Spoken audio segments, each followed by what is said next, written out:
होगा रे कालिया तू तो अपनी सोच। महाराज इसने मजबूर किया हमें। कई लोग कहते महाराज ये मजबूर करती है मुझे, वो करेगी, वो पराया खून है, नेगेटिव खून है। तू माँ का बेटा है, माँ का दूध पिया है, माँ ने जन्म दिया। सावधान तो तुझे रहना है, इसको नहीं रहना है। तुम्हें एक आवाज उठा के कहना है शादी के पहले मैं तुम्हारी हर इच्छा पूरी करूंगा। कुंवारे लड़के सुन लो, इनकी शादी हो गई भाई आज सुन लो, मैं पीछे माफी हमें करवा दूंगा। आज हर व्यक्ति अपनी पत्नी से कहेगा, हर कुंवारा शादी के पहले कहेगा मैं सब कुछ तुम्हारी आकाश के तारे कहो तो तोड़ दूंगा, जो कहो वो कर दूंगा, लेकिन कृपया करके मैं अपनी माँ को छोड़ करके तुम्हारे साथ अलग नहीं होऊंगा। बस एक नियम में ले लो आप, बाकी सारे नियम तुम्हारे चलेंगे। ऐसे दंपति को मैं दोनों हाथ से आशीर्वाद देता हूँ और ऐसे पुरुष को देता हूँ ना सबसे पहले जो पहले ये वचन रंधा ले, जब तक मेरे माँ बाप जिंदा हैं, उन्होंने मुझे जन्म दिया है, मैं उनको छोड़ के नहीं जा सकूंगा। जो आपको करना है सब कर लूंगा। ये वचन कौन लेता है आज, कौन देता है आज? तो लो अभिशाप भोगो, लो जिंदगी बर्बाद होगी और जन्म जन्मांतर भी तुम्हारे खत्म हो जाएंगे। पहला नियम, इसलिए अच्छा है कि तुम दोनों अलग ही अलग रहो, कुंवारे रहो। क्यों बेफालतू झगड़े टंटे में पड़ते हो? अब खतरा हो गया तुम्हें, एक दुखी तो दूसरे का और खतरा, आफत हो गई। और दूसरी, चलो भाई कोई बात नहीं, अब जो दूसरी है 22वें नंबर कड़े की बात है, चलो कोई बात नहीं, दंपति बन गए तो बन गए, हो गई, कोई बात नहीं, बन जाना, लेकिन बच्चों को पैदा मत करना। नियम करो कि आज के बाद जबलपुर में कोई संतान पैदा, मान जाओ मेरी बात, मान जाओ, देखो मान जाओ, बहुत पछताओगे। महाराज नहीं मानूंगा, नहीं मानूंगा, नहीं मानूंगा, तो मत मानो, मत मानो, मत मानो। लो अब सुन लो, बच्चे को जन्म दिया है, जैसे राजा को कहा गया है, राजा राजगद्दी पर बैठने के बाद स्वयं के लिए नहीं जीता, प्रजा के लिए जीता है। प्रजा रात भर सोती है, राजा रात भर जागता है। प्रजा का सेवक होता है राजा, सेवक होता है राजा, सोता नहीं, रात भर जागता, सच्चा राजा होगा। राजा विक्रमादित्य दिन में राजगद्दी पर बैठते थे, राज में चौकीदार बनकर के घूमते थे। अब जो कुछ भी उसका है, उसका प्रजा का सुख उसका सुख है, प्रजा का दुख उसका दुख है, अब कुछ नहीं, सब कुछ प्रजा के लिए। इसी प्रकार यदि आपको माँ बाप बनना ही है, आपको माँ बाप बनने का शौक ही है, तो सावधान हो जाओ। अब अपने लिए मत जीना, अब अपने लिए मत सोना, अब अपने लिए मत कमाना, अब अपने लिए मत खाना, अपने लिए मत विचार करना। अब तुम्हारा जो कुछ भी है सब बेटे के लिए बेटा पैदा करने के लिए। आप 6 महीने पहले से दोनों गुरु के पास जाइए, मंदिर में जाइए, अंतर 9 बार नमोकार मंत्र के घर में दोनों बैठ कर संकल्प कीजिए, बस अब अपन ने जिंदगी जी ली, मस्ती की, अपन को कुल दीपक चाहिए, अब हमें बेटा चाहिए, चाहिए तो लो। अब जो कुछ भी अपन ने मौज मस्ती की, इस सब मस्ती का त्याग करते हैं बेटे के खातिर। अभक्ष सेवन का हर दंपति को मेरा कहना है, जो माँ बाप बनना चाहते हैं वे अपने लिए त्याग ना करें अभक्ष का, वे अपने लिए गुटखे का त्याग ना करें, बेटे के खातिर कर दें। अभक्ष का त्याग बेटे के खातिर कर दें। जो कुछ भी उनके मन में पाप है वे सब बेटे के खातिर त्याग कर दे, क्योंकि जो तुम करोगे वही संस्कार बेटे पर पड़ने वाला है। कल मैंने अभिमन्यु की बात बताई थी ना, अब तुम नींद छोड़ देना बेटे के खातिर। माँ बनना आसान नहीं है, कहीं बेटे की हत्यारन मत बन जाना। माँ बनना समझा, यदि सामान रह करके तुम सो जाती, बोलो तुम्हें क्या पाप लगता है, लेकिन तुम्हारी नींद कहीं बेटे की हत्या न करा देवे, बेटे को तड़फा तड़फा के न मार देवे। अब तुम्हें जागना है किसके खातिर? बेटे के खातिर। बस अब तुम्हारा सब कुछ, अब तुम्हें मंदिर नहीं आना है पहले उठ करके, पहले बेटे को मंदिर भेजना है। तुम नहीं आओगे तो चलेगा, जैसे आचार्य सामायिक नहीं करें तो चलेगा। उनका मूल कार्य क्या है? शिष्य को सामायिक, और आप माता पिताओं का काम क्या है? पहले सबसे पहला काम, हम मंदिर आप जाएं या ना जा पाएं, लेकिन पहले हमारे अधीनस्थ परिवार जाएगा। भरत चक्रवर्ती, सेठ सुदर्शन अपने घरों में सबसे बाद में मंदिर जाता था, सबसे कहता था। तो बच्चे कहते थे आप चलिए बाबा जी, आप चलिए। बोले मुझे मालूम है, पहले तुम चलो। नहीं, बड़ों को आगे चलना चाहिए। अरे बदमाश, मुझे मालूम है, आगे चल। पूरे परिवार के लिए मंदिर भेज देते थे, एक एक व्यक्ति को देखते थे कोई रह तो नहीं गया। उसके बाद चक्रवर्ती मंदिर जाता था।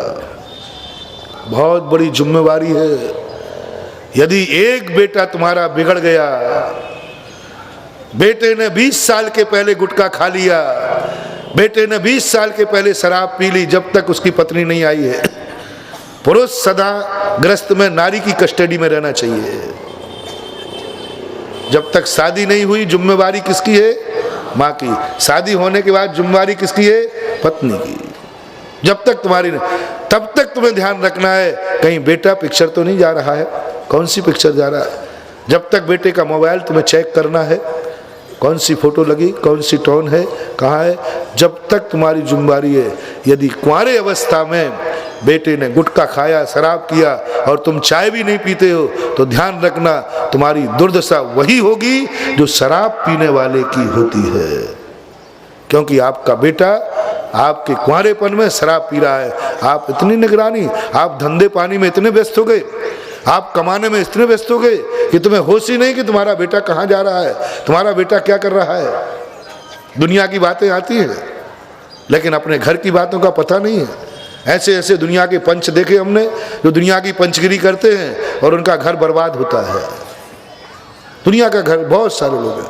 पहले निगरानी रखो बेटों के ऊपर कि नहीं, मैं बेटे को बिगड़ने नहीं दूंगा, अन्यथा जिस समय अभिमन्यु अभिशाप देता है, आहा, मरते समय, पिताजी आपने जब निकलना नहीं सिखाया था तो आपने प्रवेश करना क्यों सिखाया? आज प्रवेश करना नहीं सिखाते तो हम इस तरीके से तो नहीं मरते। अब उसे क्या मालूम कि पिता की गलती की माँ, लेकिन जिसकी गलती हुई होगी कितना अभिशाप जब बेटे की चीख निकली होगी कि हे माँ, तू बेटे के खातिर 5 मिनट और नहीं जाग सकती थी? बेटे के खातिर तू 5 मिनट अपनी निद्रा को नहीं भगा सकी? ले, आज तेरा बेटा ऐसा मारा जा रहा है जैसी मौत आज तक किसी की नहीं हुई, इस तरीके से मुझे मारा जा रहा है। आज तक दुनिया का योद्धा ऐसा नहीं मरा होगा। माँ तेरी बदौलत माँ 5 मिनट की निद्रा को तू नहीं जीत पाई। इसी प्रकार जब तुम्हारा बेटा दुर्व्यसनों में पड़ेगा, उस समय वो नरकों में पड़ेगा, उस समय बद्दुआ देगा। मैं तो बालक था, तुम क्या कर रही थी? तुम्हारी जिम्मेवारी थी, तुम क्या कर रही थी? तुम क्या कर रहे थे? बहुत बड़ी अभिशाप। इसलिए बेटे को जन्म देने के पहले कितने बेटे हैं, कितने माँ बाप हैं जो बेटे के प्रति अपना सब कुछ त्याग देते हैं बेटे को पढ़ाने के लिए। बोलो कितने लोग हैं जिन्होंने अपने बेटों के लिए अपने हाथ से रोटी खिलाई होगी? सब ने खिलाई। ऐसा कोई भी बेटा नहीं है जिसने माँ के हाथ का ग्रास नहीं खाया हो। ऐसे कितने बेटे हैं जिनको माँ बाप ने स्कूल नहीं भेजा होगा? सभी ने भेजा, डांट के भेजा, फटकार के भेजा, डपट के भेजा, लौकिक कार्यों के लिए, संसार के लिए, पाप के लिए। ऐसे कितने माँ बाप हैं जिन्होंने अपने बेटे को पाठशाला भेजा है, मंदिर भेजा है, गुरुओं के पास भेजा है, उसी विधि से। मैंने कहा ना, बताओ जैनियों में से कितने ऑटो रिक्शा हैं, कितनी स्कूल की बसें हैं जो आपके घर से बच्चे को ले जा करके 10 किलोमीटर दूर ले जाते हैं, 3 किलोमीटर ले जाते कि नहीं? आज एक घर वाला कोई बता दे कि हमारे यहाँ बच्चों को मंदिर कराने के लिए एक ऑटो रिक्शा लगा हुआ है। स्कूल जाने वालों के तो लगे, लेकिन मंदिर जाने वालों के लिए, मंदिर जाने वालों को आज तक किसी इतनी बड़ी जयपुर के 1 लाख की समाज ने कभी किसी ने कहा कि मेरे बच्चे पैदल नहीं जाएंगे? कहीं एक्सीडेंट हो गया तो जाओ हमारे लिए टाइम नहीं है, लेकिन ऑटो रिक्शा करता हूँ, सारे बच्चे बैठ हो करके मंदिर करके आएंगे, सारे बच्चे प्रवचन सुन के आएंगे, सारे बच्चे भगवान के पूजा करके आएंगे, अभिषेक देख के आएंगे, व्यवस्था मेरी है। आज धन कमाने के लिए तुमने ऑटो रिक्शा लगा दिया और धर्म कमाने के लिए तुम्हारे पास टाइम नहीं है। सावधान, जैसा तुमने करना सिखाया, संसार को बढ़ाने की पढ़ाई सिखाई, लेकिन संसार को काटने की पढ़ाई नहीं सिखाई, तो तुम्हारे बेटे की भी वही दशा होगी जो अर्जुन के बेटे अभिमन्यु की हुई है। तुमने संसार में प्रवेश करना तो सिखा दिया, 16 साल तक पढ़ा दिया, जिससे अच्छी तरह संसार में प्रवेश कराए, लेकिन संसार से निकलना सिखाया कि नहीं? नहीं सिखाया। दुकान पर तुम कैसे बैठा ले? अपने जीते जी बेटे को दुकान पर बैठालते हो, ग्राहकों से परिचय कराते हो, माल खरीदने जाते हो तो बेटे को साथ ले जाते हो। क्या कहते हो? सेठ जी, अभी तक तो मैं आता था माल लेने, अब मैं बूढ़ा हो गया हूँ, ये मेरा बेटा है, इसको पहचान लो। बेटा सेठ जी को पहचान लो, अब ये माल लेने आएगा। करते हो कि नहीं?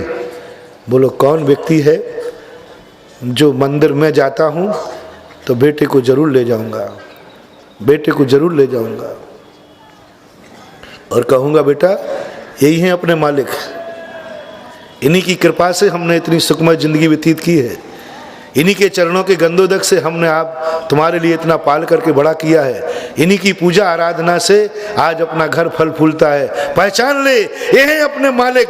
इन मालिक के यहाँ धोख दिए बिना तू दुकान मत खोलना, इन मालिक को धोख दिए बिना भोजन नहीं करना। ये है अपने मालिक, बेटा पहचान ले इनको, ये मालिक हैं। जैसे तुमने दुकानदार की पहचान कराई और भगवान से कह देना, भगवान मैं अब बूढ़ा हो गया था, जिंदगी में कभी आपकी सेवा नहीं छूटी, कभी नहीं छोड़ा, मैं कभी भी जा सकता हूँ, कभी भी चला जाऊँगा, मेरी उम्र कितनी सी है, लेकिन मैं अपना अंश यहाँ छोड़ के जा रहा हूँ।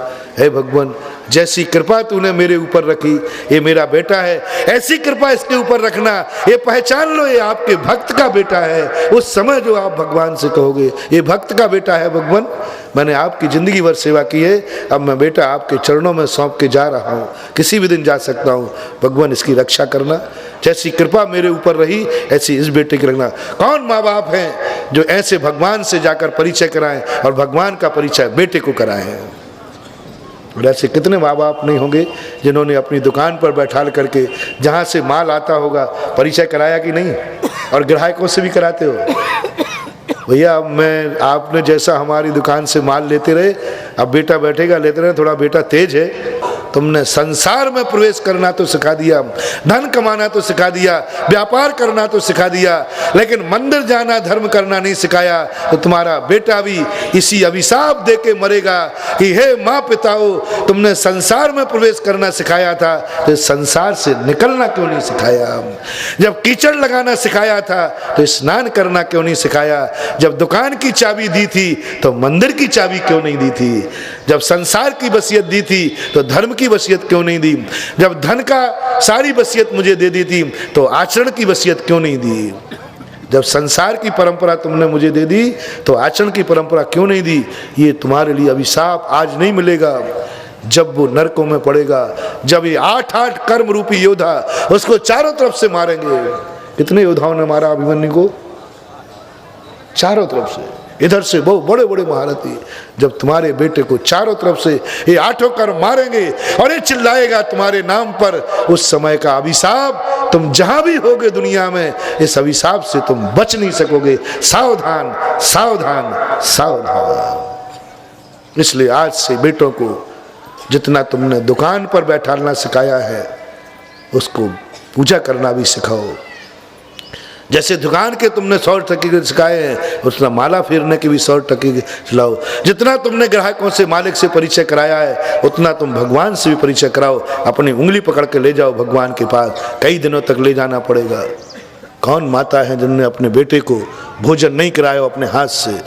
कोई माँ ऐसी नहीं है जो कभी ना कभी अपने बेटे को अपने हाथ से भोजन खिलाने में खिलाए बिना रह गई हो। हर माँ बैठी है, लेकिन कौन माँ है एक हाँ बताए जिन्होंने कितनी थाली लगाई हुई? बेटा को थाली लगाते समय कितना आनंद आता है। बेटे को थाली लगाओगे, बेटे को हाथ पकड़ के बैठा लोगे, अपने हाथ से गिलास बनाकर उसके मुंह में दोगे, कितना आनंद आता है, बोलो ना। अच्छा लगता है कि बुरा? अच्छा। कितनी माताएं हैं जो बेटे की पूजन की थाली लगाकर हाथ पकड़ करके उसके हाथ में अर्घ दिया होगा, बेटा पकड़ ये पूजन की थाली, भोजन की थाली लगा करके भोजन देने वाली सैकड़ों माताएं हैं, लेकिन पूजन की थाली लगाकर अपने हाथ से अर्घ दे करके साथ में बैठा कर पूजन कराने वाली कितनी माताएं हैं, कितनी माताएं हैं जो कहे बेटा मैंने पूजन की थाली लगा दी, आजा बेटा कर ले पूजन, और मैं अपने हाथ से अर्घ देती हूँ, मैं अपने हाथ से अर्घ, मैं बनाऊंगी तुझे अर्घ, मैं बताऊंगी। कितनी माताएं। यदि बेटे को अपने हाथ से भोजन की थाली लगाई है तो सावधान हो जाओ माताओं, आप अपने हाथ से बेटे को जरूर पूजन का द्रव्य लगा के देना, जरूर पूजन का द्रव्य। बेटा ये पूजन का द्रव्य पकड़। बेटे को हाथ से यदि रोटी खिलाई है तो अपने हाथ से उसे कभी पूजन का अर्घ भी देना। यदि बेटे को तुमने नहलाया है तो कभी बेटे को भगवान के स्नान की विधि भी बता देना कि बेटा भगवान की स्नान विधि कर, तो तुम्हारा ऋण चुक जाएगा, जन्म जन्मांतर तक तुम सुखी हो जाओगी, अन्यथा ये कर्म करेगा। हे पापिन, तूने बेटे को जन्म देकर पाप ही पाप कराया, तूने बेटे को जन्म देकर संसारी संसार सिखाया, तूने बेटे को जन्म देकर संसार में प्रवेश करना सिखाया, लेकिन संसार से निकलना नहीं सिखाया। जा, तुझे बेटे की अभिशाप तुझे लगती है, 10 भाव तक इस अभिशाप को नहीं काट पाओगे। सावधान।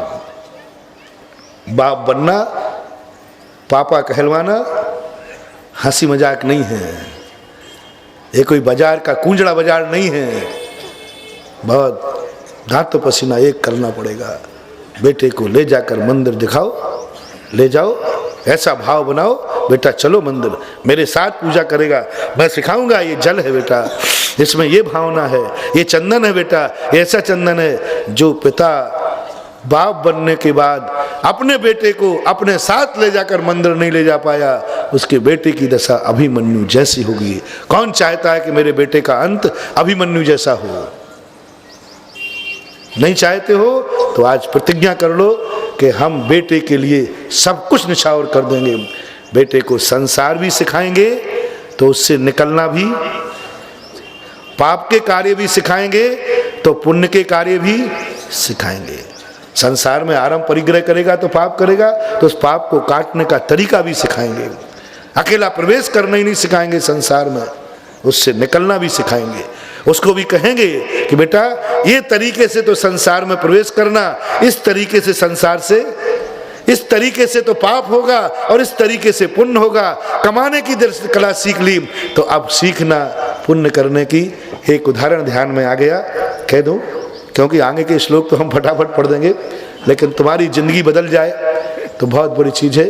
एक व्यक्ति पाठशाला के लिए, उसका लड़का पढ़ता नहीं था, बोले मुझे पाठशाला नहीं पढ़ना है, मुझे सेठ बनना है, मुझे धन चाहिए, धर्म नहीं चाहिए।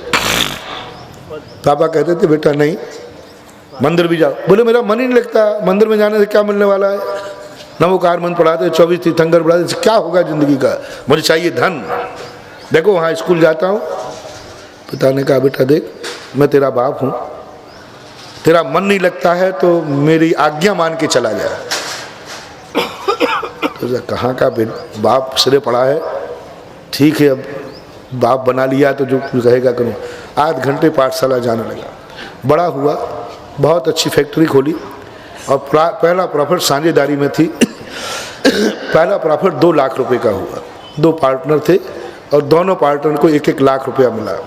वो 1 लाख रुपया लेकर के घर आया, बोले पिताजी जो मैंने अपनी अकल से पढ़ा है उससे मैं 1 लाख रुपया कमा के लाया हूँ।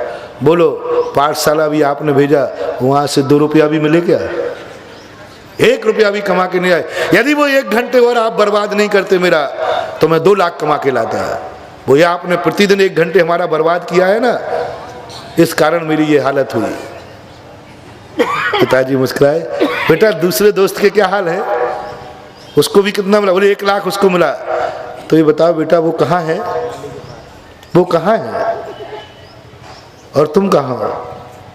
बोले पिताजी बेटा तो हमारे यहाँ, वो हमारा जो पार्टनर था ना, वो तो शराब की महफिल वाला, बोले पहली कमाई, ऐस की कमाई, शराब की बोतलें खोलने बैठा है। नालियों में पड़ा है। बोले चलो दिखाओ।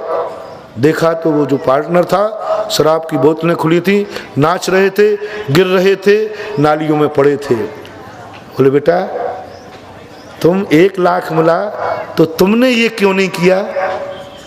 एक ही क्लास में पढ़ते थे ना दोनों, एक ही समान पढ़ते थे ना, एक ही डिवीजन आती थी ना, एक ही धंधा किया ना, तुम्हारी ये दशा, तुम मेरे पास क्यों आए घर पर 1 लाख रुपया लेकर, और इसने शराब की बोतलें क्योंकि ये नाली में पड़ा है। बोले बेटा 1 लाख जो तुमने कमाया वो तो स्कूल की पढ़ाई से कमाया, लेकिन 1 लाख कमा करके तुम्हें पिताजी याद आ गए, ये पाठशाला की पढ़ाई का परिणाम है।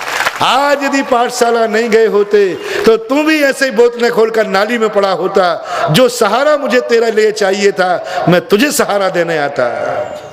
और उस पार्टनर का बाप उस बेटे को उठा रहा था, और बेटा तो झूम रहा था, पैर लड़खड़ा रहे थे। बोले देखा बेटा, हर पिता ने अपने बेटे को बुढ़ापे में सहारा देने के लिए पैदा किया है, और ये दिन देखो बेटे के कि आज बेटे को कौन सहारा दे रहा है?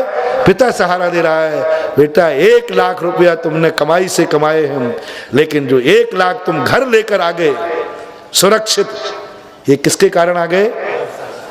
पाठशाला के कारण आ गए। तो बोलो 1 लाख की कीमत ज्यादा है कि 1 लाख कमाने के बाद पिताजी याद आ जाए, वो कीमत ज्यादा है? बोलो ना। भली 50,000 कमाए लेकिन सुरक्षित घर आ जाए, वो मूल्यवान है।